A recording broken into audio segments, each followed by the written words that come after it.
part I like. I get to shift chairs with, or positions with Jeff. He comes up here and I go over there. Okay, our Honorable Tom Green County Republican Chair, Mr. Jeff Betty. Jeff?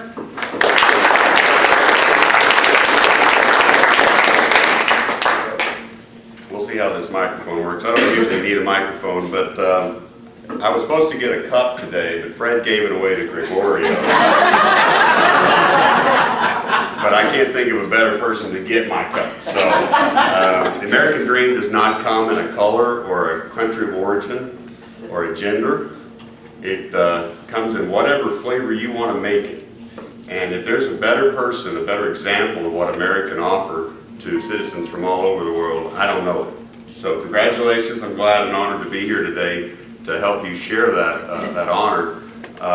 Although I don't think you needed particularly recognition, because we people, people in this group, we all already knew your value to the community and to your family and to us personally.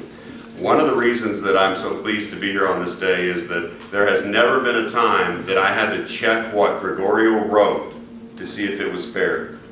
From the very beginning, first time we met, I never had to worry about fair or complete or balanced. And when he said that there was already a paper here and that was the reason why we didn't need another one, I almost choked, because I would argue there was not a paper here when I got here. I have 25 minutes till 1 o'clock. So as y'all know, those of you that know me, that's not near enough time for me. So instead of actually giving my presentation, I'll cut it down to the bare essentials.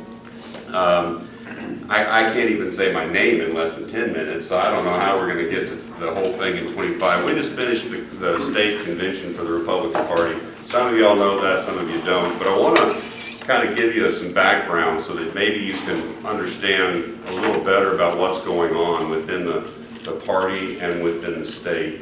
And so I know this is going to sound bizarre, but I've actually got to go all the way back into the 70s and 80s to explain how we became the Republican Party.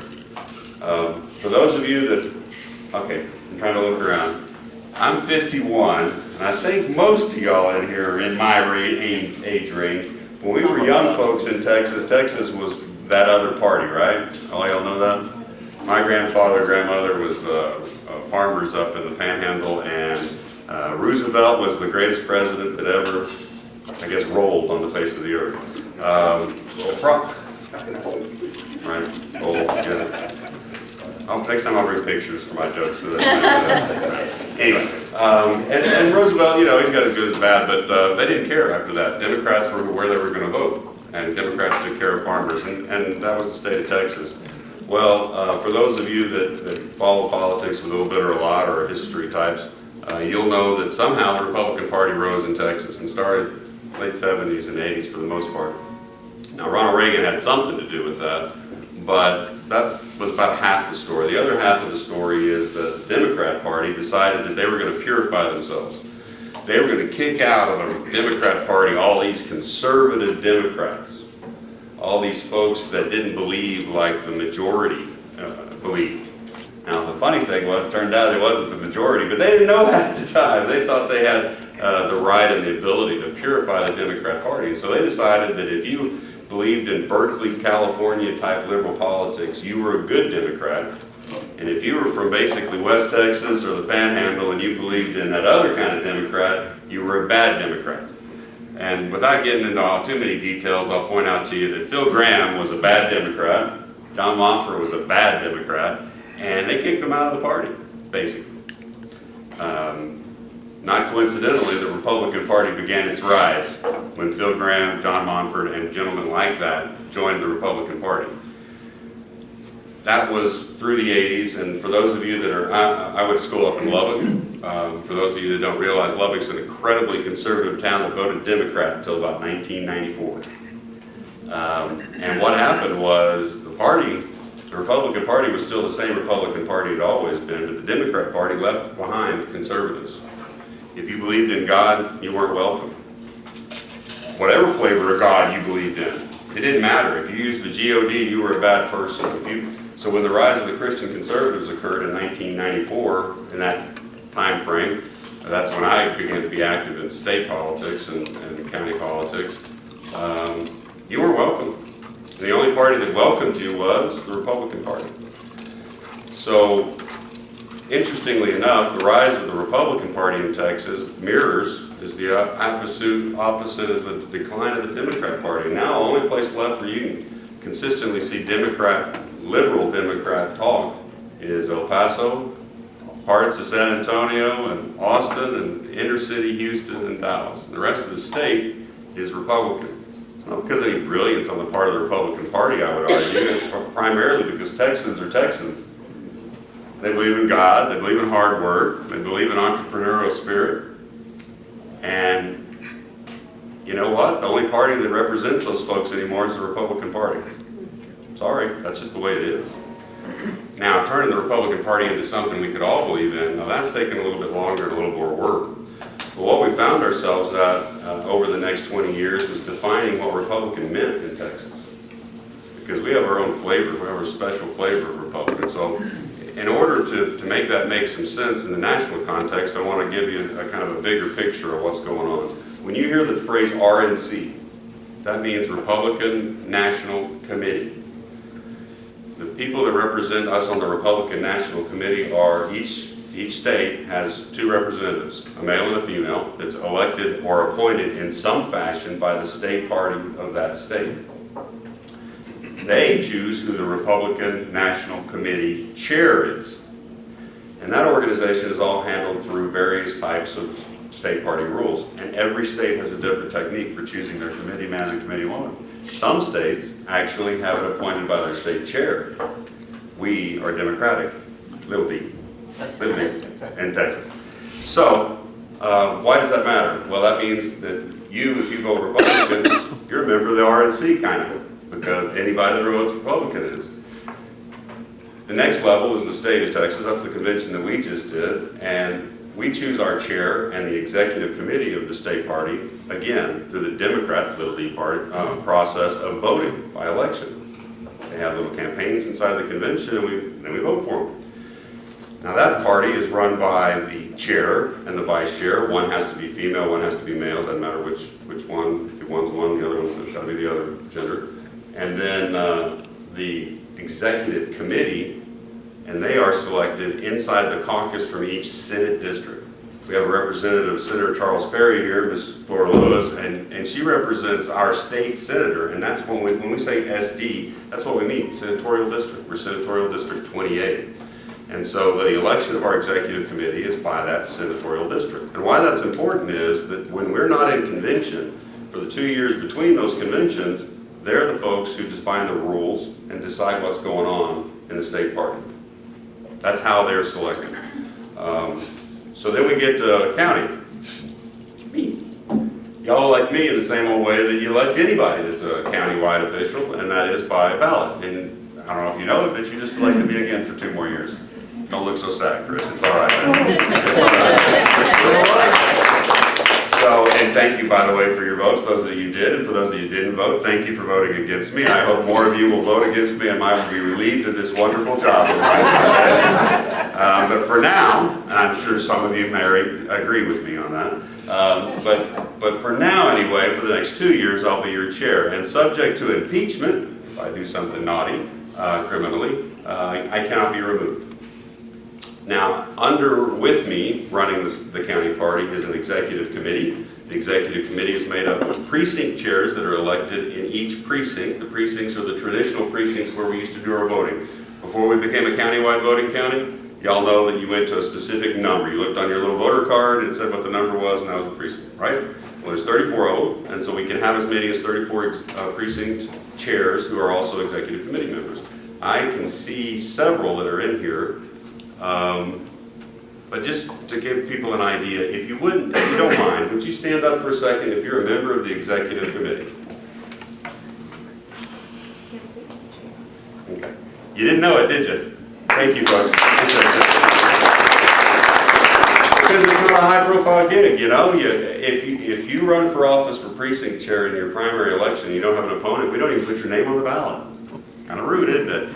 Instead, there's a notice at the front of the entryway, and it says these folks were elected. So they become the executive committee. We have right now 21 members of the executive committee. That number will change a little bit because we're in the middle of reorganizing the state party, or the county party. We do that every 2 years, by the way. There's nothing wrong. It's just that every 2 years you reorganize the county party. So they're the folks who decide on spending and decide on the rules and what the platform or what the resolutions are that are going to come out of the executive committee. Why does that matter? The point is that at every level, each group is completely independent of the other group. That sounds a little strange, doesn't it? Because when you hear Republican Party, and especially if you watch CNN and the other, president calls them, those media, there's a huge conspiracy of these crazy Christians, these crazy Republicans that work together in one homogeneous mass to hold down the enlightenment and the brilliance of the liberals and the progressives in this country. Right? I mean, isn't that what you see when you watch CNN, when you watch MSNBC? We're a huge one-party conspiracy. Well, guess what? We're not. The National Committee is made up of different folks than the state, and the state is made up of different folks than the local. And each group has their own agenda, has their own idea about what it's good to be a Republican and what's bad as far as Republicans go. And quite frankly, about half the membership in this group right here today don't think I represent the Republican Party well. And they're not going to deny it. They're going to nod their heads, aren't they, Susie? That's right. Yeah. And it's got nothing to do, absolutely nothing to do with my beliefs on Second Amendment, abortion, or any other issue that you find important. It's got to do because I don't sign up with them on their attempts to gain power within the Republican Party. And you know what? That's okay. As a matter of fact, I met with them 6 years ago when I took over as chair to tell them how to change the Republican Party if they wanted to, and to try to get the votes they needed to. So why does this matter? Why does any of this matter? Well, ultimately it doesn't, because when you get right down to it, the Republican voter determines who represents our Republican Party. The Republican voter decides on the value of the candidate, and that decision determines who actually implements policy at the state and local level. And so far, the Republican voter's done a pretty dadgum good job. One of the guys that was brought to me as a good potential candidate in Tom Green County for county commissioner is our friend Rick Bacon back there in the corner. Rick was brought as a Christian conservative with good values. He's a military veteran. He's everything we want in an elected official. You wouldn't know that because Rick was attacked at the convention as if he was a bad person. It's upsetting when that happens. And so why does that happen? Because Rick votes his own conscience. He does what he's supposed to. He represents his constituents. But there's another reason why Rick got attacked. And the reason he got attacked is because within the Republican Party, there is a group that is attempting to take over the Republican Party. I told you about this a couple of years ago, and some people even made fun of me for saying it. How dare you, kind of thing. Now, is this wrong? Is it unconstitutional? Is it illegal? No. No, this is the way the party works. Am I offended by their attempt to take over? No. I told them that's how you do it. So why do I have a problem with it? I'm not helping them. Well, first of all, they've already excluded me, so I can't help them. I'm a bad guy. But the other reason I'm not helping them is because they want to change what the Republican Party does. This doesn't have anything to do with the Second Amendment. This doesn't have anything to do with beliefs on abortion or any specific. So when you hear terms like rhino or whatever, the reason you don't hear those much anymore is because now we've redefined the conflict between the groups. Now it's between establishment and the grassroots. They chose the term grassroots. I didn't do it. And I'm establishment, I guess, because I've been there a long time and because I don't believe the Republican Party should be used as a weapon against Republicans. I don't believe the Republican Party should redefine or define what it is to be Republican and exclude people from being Republicans if they don't conform with what the Republican Party says. And when people bring that kind of stuff to the state party or the local party, I'm going to fight it. I want to continue to fight it. Because quite frankly, many of you came to the Republican Party because of one issue, and you realized we were right on other issues after you became educated. There's one issue that brings Republicans to the party, and it may be abortion, it may be property rights, it may be the Second Amendment, it may be veterans' concerns. Lord knows there's only one party that supports veterans and promote. By the way, my dad was being a veteran. Thank you very much for that. Thank you for He died of Agent Orange cancer, and we still have issues with that too. Yeah. By the way, if you didn't get cancer at the right time, if you were exposed to Agent Orange in Vietnam, you didn't get any kind of support or financial support. You just had to die at the right time. And my dad died too late. So yeah, if you detect a little bitterness, yeah, there's a little bit of that. So back to the party. Why does it matter? To you, the voter, why does it matter? Well, frankly, it matters only in that when we attack Republicans, I believe we damage the Republican Party. And we damage what we're trying to build, which is a coalition of voters that represents, frankly, 51% of every election.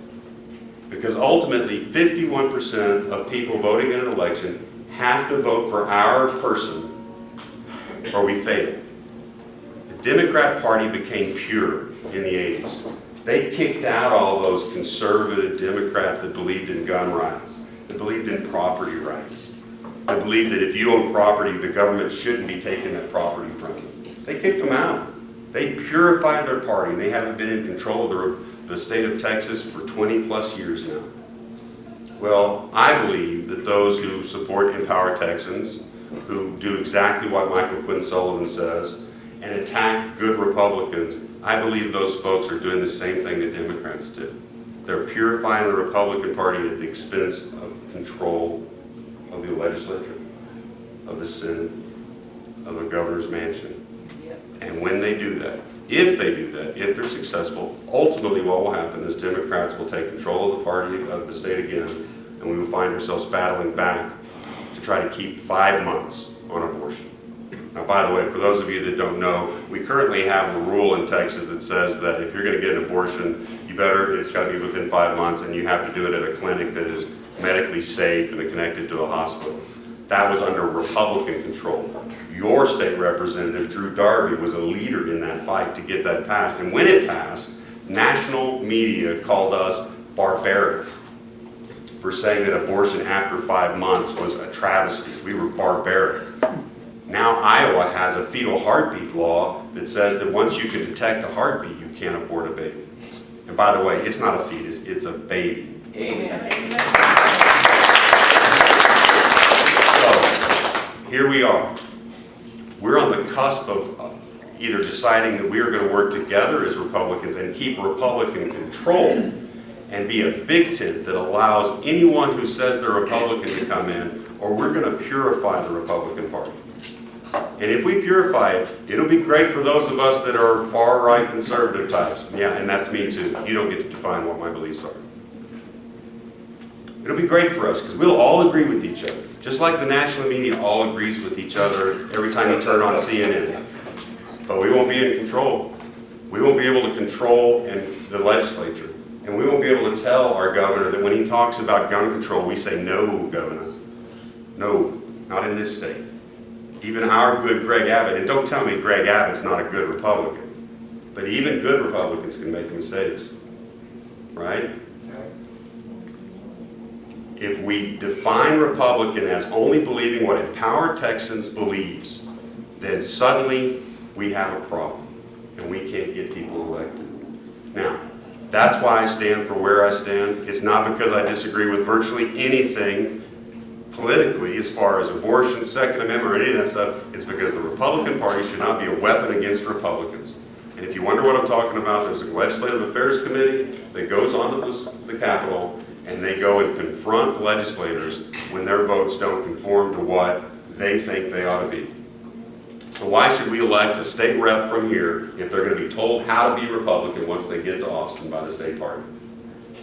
It takes away local control. It takes away its constituents' rights to tell their legislator how they should behave. It also makes us one party. That's not right, and that's not who we ought to be. So, back to important stuff. Susan Warner, our wonderful JP, is running for re-election. We will be doing some fundraisers and some awareness campaign things over the next 3 months. Please keep an eye on that. I don't know what you've got, because we're not out of time anyway. I want you to realize that I am a horrible rhino establishment and you hate me, but we still need to get her reelected, okay? Okay? You just stuck with me, so let's get her elected. We have a Democrat opponent who is a very nice lady. I've met her. She's sweet as she can be. But you wonder sometimes if she knows what office she's actually running for this time. She ran for city council a few years back, and again, sweet lady, but no judicial background whatsoever, no training, never worked as a clerk or a judge, not an attorney, so you wonder if they just kind of snookered her into running. But don't be, I mean, she's a sweet lady. She's obviously intelligent and capable, but you just kind of wonder why she thinks she could be a justice of the peace. If you want to know what justice of the peace is do in more detail, etc., talk with Susan or any of these fine examples over here, and they'll tell you that it takes a little more than just good attitude. So be aware of those events. We will try to work with the Tea Party and the Pachyderm, etc., as if they want. When they don't tell us something's happening, we can't really work with them. If Tea Party and the Pachyderm wants us to be involved in this thing we're talking about, we'd love to be involved with that. Denise D'Souza, but you got to tell us. And by the way, we have Senator Cruz signs, and we've ordered some more. The Cruz campaign is part of this Empower Texas thing, and they have refused to come to Tom Green County, even though I've been begging them for 6 years. They had a thing set up for concerned veterans, but as a non-political thing, that way they could exclude me and the folks like me. But unfortunately, the senator got stuck going to another event and couldn't go to the one here. Allegedly, he's going to be back. We're going to get him elected whether he comes here for a political event or not. I have signs at the headquarters. I only have a very limited number, of about 14 right now. We've ordered with our own money another 200. I don't know when we're going to get those in, but I'll get them in soon. So if you want a Senator Cruz sign, please come by the headquarters. I'm sorry, not the headquarters. We don't have headquarters. The meeting room, or it's in the same building as my law office, and pick one up. Like I said, I think I've got 14. So come quick if you want one, and then we'll get more. And then what we do ask is that you donate to the Republican Party. If you don't want to donate to the Republican Party because I'm evil establishment, then donate to Pachyderm or Tea Party or somebody, please, to help us, because we spend party money to buy those signs, and we do try to kind of keep the money going, so we don't have to do too much in the way of fundraisers. Jeff, for those who don't know, where is your office? Oh, thank you. 225 South 8, corner of Concho and Highway 87 as you're on the southbound side. Please be careful at that intersection. It's the one that they knocked the light down at, and it's got that blinking yellow. Do not stop at the blinking yellow. It's courteous, but it's also dangerous. For a while there, it seemed like every day somebody was getting hit on that intersection. So please, don't stop at the yellow blinker. Keep going through, okay? But please come see us at any time between 9 and 5 during the day. For those that don't understand or want to learn more about the battle that's going on and why I'm an evil person, come by. I'll be happy to chat with you about it. But please understand that regardless of whether I'm evil or not, the fact is Republicans are good for this country. It is the only party that represents all that we represent: God, entrepreneurial effort, the rights that are guaranteed under the Bill of Rights. We are the party that does it. And whether you define it as an exclusive club or whether you define it as a broader representation of what is good about Texas and good about America, please vote Republican. Continue to support Republicanism in the fashion that you choose, whether it is with Tea Party or Pachyderm or any of the other organizations. And please remember that ultimately, no matter how we conduct ourselves, the one thing that matters is getting people elected to office, city or otherwise, that represent our values. Because whether I'm evil or not, the reality is, compared to my brethren, my brother over on the Democrat Party, I'm a good Republican, folks. Have you met David Curry? He's a nice guy, but he ain't no Republican. Thank you for your performance. Thank you for coming and listening patiently, even though some of you don't like me very much. And I appreciate your politeness for the most part, except for Susie. Y'all have a good day.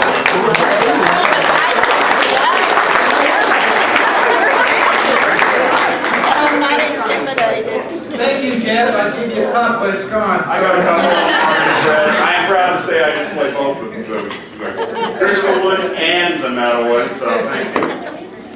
Okay, our next meeting is July 18th at this restaurant. We are trying to get Senator Charles Perry here, and that's, we're working on it. Okay, thank you guys for all the wonderful, for just coming here. I appreciate it. Gregorio, we really appreciate you.